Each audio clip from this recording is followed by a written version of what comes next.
नास्तिक हैं जे लोग कहा जाने हित रूपे, प्रकट भानु को छाड़ गए परछाई धूपे। हमरे बिन वह रूप ही और न कछु सुहाई, ज्यों करतल आमलक के कोटिक ब्रह्म दिखाई। सखा सुन श्याम के।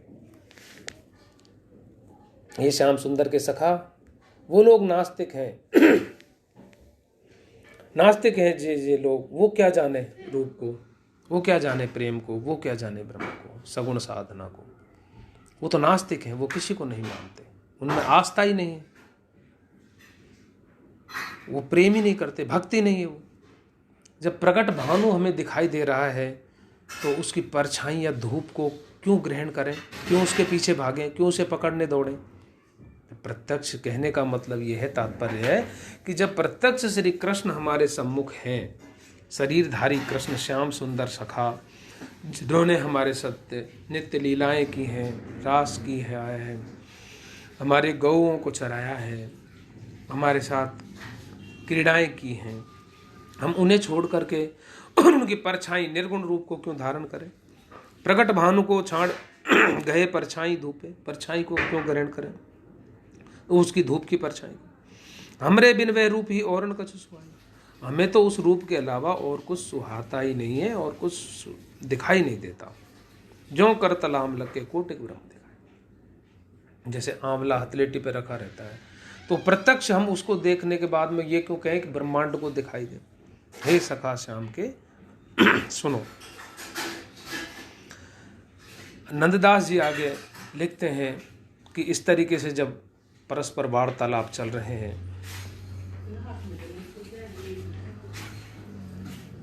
गोपियों के और उद्धव के बीच में इस तरीके के तर्क वितर्क चल रहे हैं, उसी समय ऐसे में नंदलाल रूप नैनन के आगे, आई गयो छब छाय बने बीरे और बागे। ऊधों सो मुख मोर के तिन्ही सो कह बात, प्रेम अमृत मुक्ते स्रवत अंबुज नैन चुआत। तर्क रस रीति की, रस रीति का तर्क। नंददास जी कहते हैं कि जब इस तर्क वितर्क चल रहे थे तो ऐसे में ही उन गोपियों के नैनों में नंदलाल की छवि आ गई, श्री कृष्ण की छवि आ गई, श्याम की छवि आ गई। उनकी नेत्रों के सामने नंदलाल का प्रतिबिंब, प्रतिरूप, छवि उभर के आई और उनकी आंखों के सामने बस वो रूप माधुरी जब छा गई तो उन्हें कुछ दिखाई नहीं दिया, उनका हृदय भरा आया। उन्होंने ऊँटों से मुख मोड़ लिया। प्रेम रूपी अमृत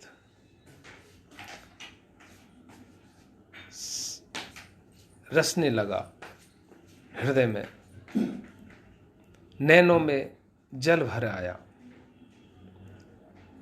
आप देखिए रस रीति की ये तार्किकता देखिए आप, कि बातें करते करते श्री कृष्ण की छवि उनकी आंखों में उतर आई, उनके हृदय में समा गई। उनके रूप माधुरी उनके मानस पटल पर छा गई तो उन्होंने ऊदों से मुख मोड़ लिया और उससे तर्क वितर्क करने लगी।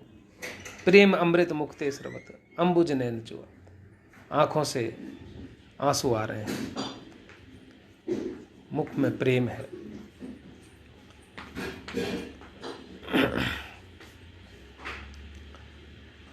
को कहे अहो दरस देहु पुनि बेनु बजाओ।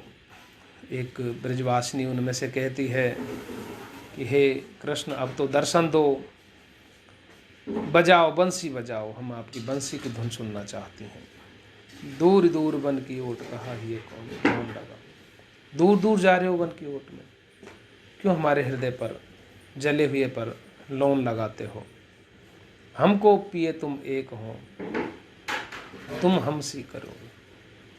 हे प्रियतम, हे कृष्ण, हे श्याम सुंदर, हमारे लिए तो तुम एक ही हो। तुम्हारे लिए तो हमारी जैसी लाख करोड़ होंगी। बहुत पाए के रावरे प्रीति ने डारो तो, लेकिन बहुतों को पा करके तुम जो प्रेम की डोरी है उसे मत तोड़िए। एक ही बार में इस तरीके की डोरी आपने तोड़ दी है, ऐसी मत तोड़िए।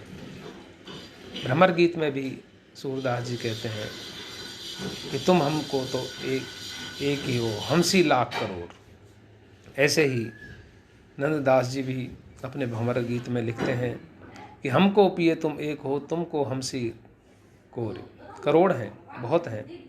बहुत पाए के रावरे प्रीत ने डारो। बहुत सारी पा करके आप हमारे प्रेम को मत तोड़िए, हमारे प्रेम का निरादर मत करिए। आपने एक बार में ही ये ऐसा क्यों कर दिया?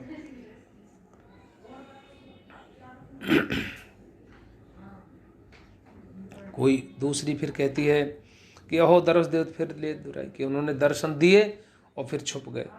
देखो अभी अभी हमें दिखाई दिए, यानी कि उनकी देखिए दशा, देखिए सब ब्रजवासिनी गोपियाँ अलग अलग अपना अपना तर्क दे रही हैं, क्योंकि उनकी आंखों में तो श्याम सुंदर छा गए। इसलिए दूसरी कहती है कि अरे अरे अभी तो दिखाई दिए थे, लेकिन वो कहीं छुप गए हैं, फिर छुप गए हैं। ये छल विद्या कहो कौन पिए तुम्हें सिखाई। हे प्रियतम, हे कृष्ण सखा, आपको ये छल विद्या किसने सिखाई कि हमें एक बार दर्शन रूप का लोभी बना दिया हमारी आंखों को, और अब हमें आप दर्शन नहीं दे रहे हो, हमसे दूर दूर जाते हो। हम सब आपके रस के अधीन हैं, हम सब प्रेम रस के अधीन हैं आपके, इसलिए बहुत ही दीन वचन बोल रही हैं। हम सब रसाधीन ताते बोलत दीन, दीन वचन बोल रही हैं कि हमारे पास आप आइए, हमें दर्शन दीजिए, हमसे छुपिए मत। हे श्याम सुंदर, जल बिन कहो कैसे जिए गहरे जल में। गहरे जल में पड़ी हुई मछली बिना जल के कैसे जी सकती है? विचारो रावरे, आप जरा विचार करके देखिए। एक दूसरी कहती है, फिर उसे गुस्सा आता है, वो तर्क देती है। को कहे अहो श्याम कहा इतराई गए हो, तुम तो बहुत इतरा गए हो, बहुत घमंड हो गया है तुमको। क्यों? कि मथुरा को अधिकार पाई महाराज भय हो।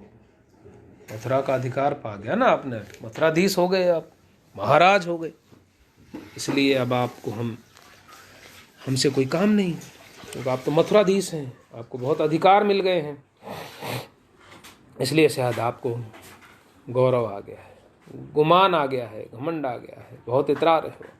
मथुरा को अधिकार पाई महाराज, ऐसी कछ प्रभुता हो जानत को नाई।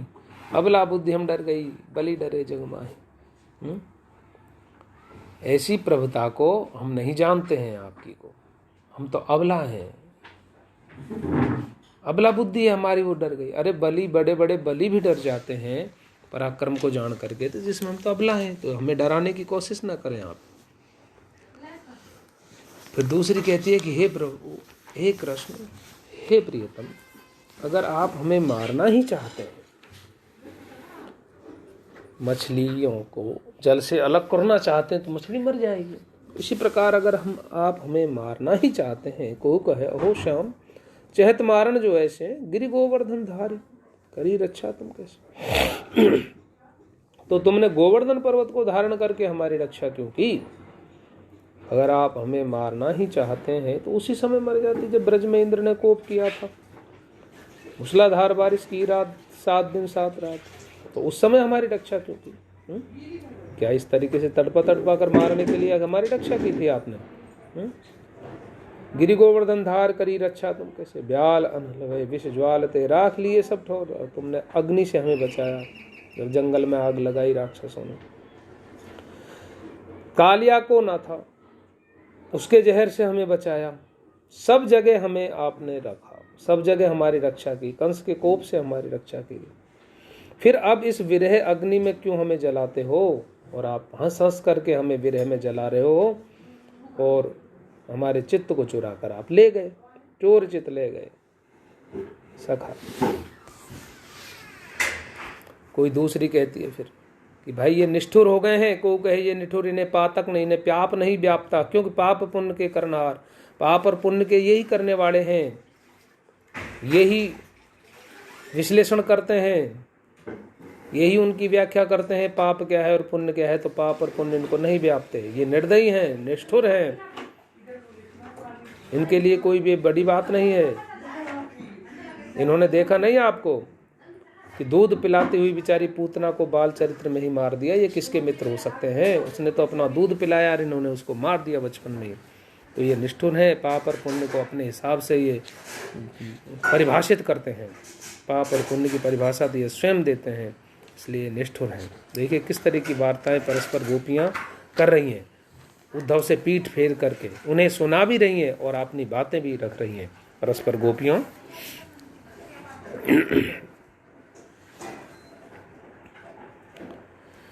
कोई कहता है कि भाई इन्होंने तो देखो ताड़का को भी मारा था, कोई कहे ये बार बार सूपनखा को भी, इसने देखो स्त्रियों को सदैव ही इन्होंने मारा है। ये कहना चाहती हैं कि सीता जी के कहने से सूपनखा पर इन्होंने नाक कान काट लिए, ताड़का को भी स्वामित्र के कहने से इन्होंने मार दिया। ये इनकी कथा कहाँ तक कही जाए।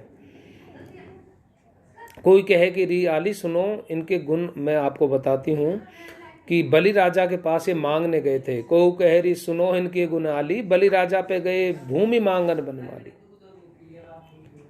भूमि मांगने गए थे कि हमको जमीन दे दो, और रूप धारण किया कपट का, वामन का रूप धारण करके, और जमीन मांगने गए, भूमि मांगने गए कि मुझे रहने के लिए जगह दे दो। मांगने गए याचक बन करके, और फिर याचक बन करके और जो स्वामी है जो दे रहा है उसके साथ इन्होंने छल वहां भी किया। वामन रूप धारण करके गए, और जब वो 3 पग धरती इन्होंने मांगी और बलि ने जब इन्हें दे दिया तो इन्होंने उस समय छल किया और तीनों लोगों को नाप लिया। बाद में क्या किया, सत्य धर्म सब छांट के, सारा सत्य और धर्म छोड़ करके और उनकी पीठ पर पांव धर दिया। लोभ की नाव, ये लोभ की नाव में बैठे हुए हैं, लोभी हैं ये, ऐसे ही हैं। कौन के मित्र हो सकते हैं ये? को गहरी कहा हिरण्यकश्यप को कह रही इन परशुराम है माता मारी। इन्होंने ही परशुराम होकर के अपनी माता को मारा था। फरसा कांदे धार भूमि छत्रिन संगारी, छत्रियों से पृथ्वी को सुरोणित कुंड भराई के पोसे अपने पितृ, इनके निर्दय रूप में ना ही कछु विचित्र बिलक के मानिए। कि बुरा मत मानिए, इनके इस तरीके का चरित्र रहा है इनका। ये निष्ठुर है, निर्दयी हैं। इन्होंने अपनी माता को मारा परशुराम का रूप धारण करके, सूपनखा के नाक कान काटे, पूतना को मारा, ताड़का को मारा। ये तो इसी तरीके से अपन को मार रहे हैं। ये स्वार्थी हैं, उदाम है, लोभी हैं। किस तरीके से उनको देखो तर्क देती हैं। वो कहरी कहा दोष शिषपाल नरे से। शिषपाल का क्या दोष था? व्याकरण को गयो नृपत भीषम के देश, दल बल जोर बरात को आडो हो छवि बाढ़, इन चल कर दुल्ही हरी क्षुदित ग्रास मुख काढ़। एक भूखे आदमी के मुख से इन्होंने निवाला छीन लिया, अर्थात वो तो बेचारा साज दज के बारात लेकर के गया और उसकी पत्नी को ये ऐसे स्वार्थी हैं कि उसको छल के हर लाए रुक्मणी। देखिए ए विध है आवेश परम प्रेम ही अनुरागी, और रूपी चरित कहाँ ते देखन लागी। रोम रोम रे व्यापके जिनके मोहन आई, तिनके भूत भविष्य को जानत को उन दुराई रंगीली प्रेम की। देखत उनको प्रेम नेम ऊधो को भाजो, तिमिर भाऊ आवेश बहुत अपने मन लाजो। मन में कह रज पाए के ले माथे निधार, परम कृताप ठहरो त्रिभुवन आनंद बारे। वंदना जोग ये है तर्क की बात। इस तरह की जब वो बातें सुन रहे हैं प्रेम की, तब उद्धव देखता है उनके प्रेम को, उनके प्रेम के नेम को देखता है कि किस प्रकार से ये अपने प्रेम में पक्की है। तो उद्धव का सारा ज्ञान गौरव घमंड भाग गया। तिमिर भाव आवेश बहुत अपने मन लाजो, तो चारों तरफ उनके मन में अंधकार छा गया। ज्ञान के प्रति प्रेमी बनने लग गए वो मनी मन। अब बहुत लज्जा आई उनको कि तुम ऐसी गोपियों को, इतनी प्रेमिकाओं को, ऐसे जो प्रेम करती हैं, उनको तुम ये उपदेश देने आए थे। मन में कह रज पाए के मन ही मन मन। उन्होंने उनकी रज जो है, गोपियाँ जहाँ पर गुजर रही थी, उनके पैर जहाँ पड़ रहे थे, उस रज को अपने सिर पर धारण कर लिया और परम कृतार्थ अपने आप को जान करके, और तीनों लोगों का आनंद जैसे उनके मन में समा गया, और बोले कि वंदना योग्य, कि भाई ये तो वंदना करने योग्य हैं, आप इन्हें कहाँ उपदेश दे रहे हैं। यानी कि उद्धव आए थे उपदेश देने और स्वयं ने उपदेश ले लिया प्रेम का, भक्ति का, सगुणोपासना का, और गोपियों से को कहा कि ये तो वंदना के योग है। बहुत बड़ा है भंवर गीत। अगले वीडियो में आपको आगे पढ़ाएंगे। तब तक के लिए धन्यवाद।